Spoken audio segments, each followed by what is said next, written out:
Marianne Street.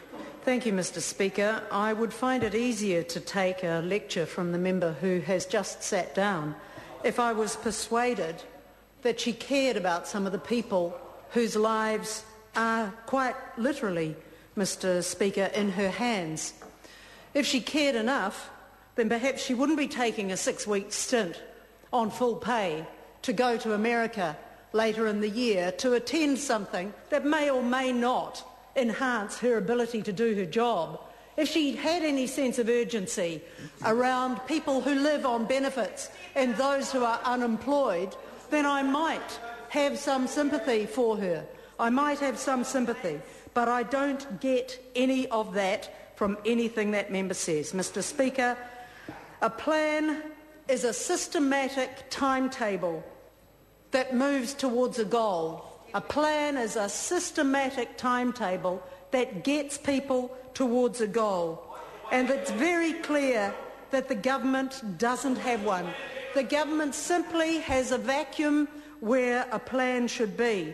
A plan requires some strategic overview which links and binds actions together in pursuit of a goal.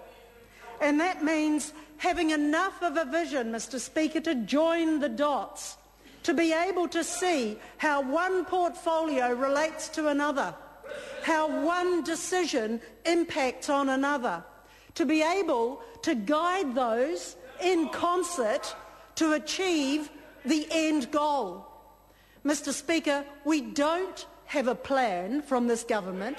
We don't have a plan in this budget, because the government has no idea what its goal is except to get closer to Australia. And that goal has been backed away from by the Prime Minister in recent days, because it's clearly becoming less and less achievable under this government. But to have a plan, to have some sense of strategic forward movement, there needs to be enough of a vision to be able to join the dots. Let me give a couple of examples. This government has had 2 ideas about how to improve this government's economic performance. One is mining the conservation estate, so digging up our precious territory which is part of our tourist attraction, and the other was building a cycleway. So we have 2 ideas: dig up the conservation estate and build a cycleway. Did anybody get the Prime Minister to talk to himself about the connection between his role as Prime Minister and his tourism portfolio, or Bill English's role as Treasurer and Finance Minister and the Prime Minister's own portfolio as Tourism Minister? Because here we have 2 ideas. Mine the conservation estate, and especially mine those areas that are most precious and are under the greatest level of protection, and build a cycleway. Let me give you an example of how those dots are not joined, and I will give the House, Mr Speaker, a very, very local example, and I'm talking about Dun Mountain in Nelson. Dun Mountain, where in fact the government still insists it is going to continue with prospecting. It is going to continue with prospecting despite the backdown, the humiliating backdown on the grand plan for improving economic performance. But they were also promoting and announcing a few months ago, Mr Speaker, the cycleway on Dun Mountain. The cycleway around Dun Mountain. So one can only assume that now there's going to be a cycleway to view some open cast mining. Some mining, come to our cycleway and have a look at our mining. Look at how we are digging the wealth out of this country from underneath its surface instead of cashing in on the tourism potential, developing the cycleway so that it can earn tourism dollars, and tourism is one of our biggest, if not the biggest, earner of foreign exchange. And here we have a classic example of the dots not being joined. They're going to continue to prospect on Dun Mountain, regardless of the humiliating backdown, and still continue to build a cycleway. Mr. Speaker, this is a nonsense. Let me give the House, Mr. Speaker, another example. We have cuts to early childhood education. We're going to dumb down early childhood education because we don't need 100% of our early childhood educators to be fully trained and qualified. That's what this government is saying.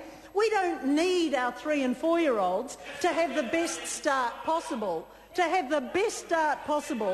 with the best qualified early childhood teachers we can. We don't need that anymore. And I just want the government opposite, Mr. Speaker, to take the nanosecond that it takes to join the early childhood education dot with increased rates of incarceration. Join those dots, Mr. Key, join those dots. Everybody else in the community can join them. Everybody else can join those dots, Mr. Speaker, but the government cannot. If we do not invest heavily in early childhood education, as the Labor government did, if we do not do that, we do not give children the best start possible. If we do not give children the best start possible, they will not be able to maximise their education opportunities. If they cannot maximise their education opportunities, they will not be eligible for employment. If they are not eligible for employment, they will be unemployed. If they are unemployed, they will get into trouble. If they are unemployed, they will not be able to sustain themselves and their families, and they will head down the inexorable path to incarceration. Mr. Speaker, that is called joining the dots, and the government seems incapable of doing it.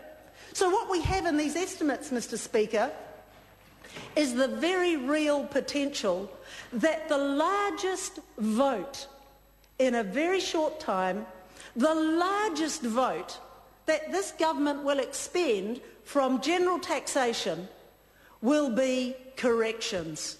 That is the legacy. That will be the legacy of this government, where Labor would put money and did put money into early childhood education, and I haven't begun on tertiary education yet, Mr. Joyce, but where Labor invested in early childhood education because of that long-term vision, that long-term flow-through, this government is chipping away at that, is eroding that, and prefers to spend money on Judith Collins's portfolio of corrections. That is the one that should have the least put on it.